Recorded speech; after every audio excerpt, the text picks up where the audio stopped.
This is my camper van, which you will recognise if you've been following my films. And I found a place to park here. It's now 7:20 in the morning. I spent the night here. I arrived at around 8:30 last night, and I went to sleep quite quickly. Certain I was asleep by around 10 o'clock. So I slept around 9 hours, which for me in a camper van is quite normal. I used to sleep much less when I slept in a flat and a normal job to go to and all the rest. Now I sleep more, and I think it's due to the contact with nature. And last night I slept very peacefully. Now, there's some strange things which I'm going to have to show you, and you're going to question why I slept peacefully. Now, what we've got the road there. We have a factory which makes wood products, which is quite new. It certainly wasn't here last time I was here. I haven't been here for 6 years, the place I'm at now. I'm turning around, and we have a railway line there. And a railway line which brought hundreds of thousands of people to their deaths in 1942, because what I have here behind me now, unfortunately the sun, it's obviously 7:30 in the morning, and the sun's just risen, so I'm now looking in a east-southeast direction. That's the former Nazi death camp of Bełżec, which was roughly in the position which has been where the fence is now. I think that the fence was, the Nazi camp was probably even a little bit closer to where I am at this current time.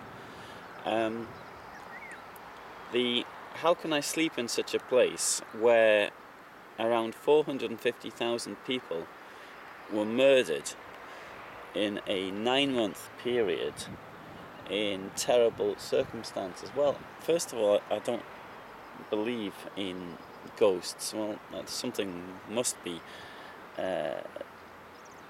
to ghosts, but I don't believe that they're the dead people who come back to haunt us. Ghosts exist in almost every culture in the world, but I don't believe that it's dead people. I'm sure there's some other more logical explanation for it, which I don't know. But the first thing I would say is this, is if they are the ghosts of the dead, well, they're not going to hurt me, are they? So that is the first thing I would say. And the second thing would be this: well, only people who would hurt me would be the Nazi guards, and they didn't die here anyway. So there you have it.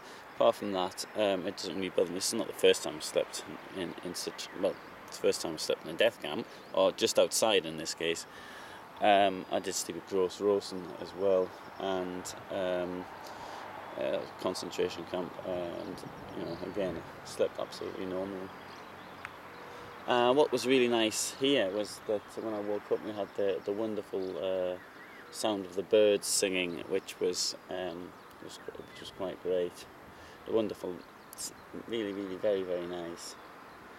And there we have the railway line, which comes from the north. People would have been. This was the main line between Lublin and Lwów. My friend Tom Blatt, who escaped from Sobibor, he actually came down this line in the autumn of 1942 when he was attempting to escape to Hungary. He was captured, spent some time in prison, and then he managed to get out, and he came back here. But everybody knew what was going on here.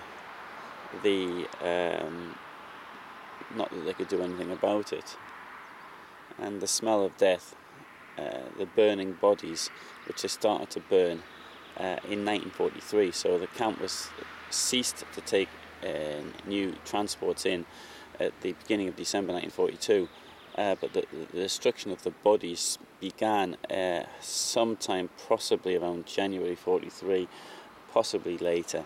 But there were 4 huge cemetery pyres which were in this camp, and the stench had a radius of around 30 kilometres, so everybody knew precisely what was going on. The locals as far away as at 30 kilometres, they could not open their windows in the spring and summer of 1943 as a result of this.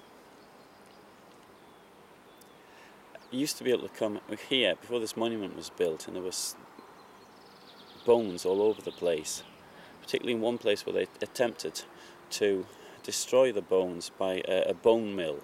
The idea of a bone mill came from butchers, came in the 30s or even earlier. The bone mill that was here was brought from Lviv, and it was installed, and they attempted to destroy bones in that way. And what happened was that because of the way the soil is here, it's like this sandy, loamy type. When it rained, the bones came to the surface, which was is quite odd. And the bones were lying all over the place. But sometimes there were archaeological digs here, and sometimes we even you could even find bigger parts, body parts, leg bones above all. Sometimes even skulls turned up. So that was a really very I don't know, it brought it home to you. Often the bones were burnt at that as well, so you could see the scorch marks on them. And that area there was full of huge mass graves, and I suspect that the Nazis, after a while, they stopped, they closed the camp, maybe because they'd killed off the amount of Jews they expected to, but maybe not, because the ghetto in Krakow, for example, was still in existence. The ghetto in Lviv was still in existence when the camp was closed. So therefore, it's another reason, maybe they closed the camp because of the lack of space to bury the bodies. And then they hit on the idea of burning the bodies, although they've been burning the bodies since March 1942 in Helmand and Adnerem, since September, October 1942 in Auschwitz. Here came along later. I know what you're thinking. You couldn't sleep in a place like this. Yeah, you know, as a historian, I've dealt with this for quite a long time. And for me, don't know, in a way I'm sort of used to it. And I get upset when I see photographs and then I know what happened to the people later. That does upset me. But, you know, to stay in a place like this, in a van, overnight, you know, it doesn't affect me at all.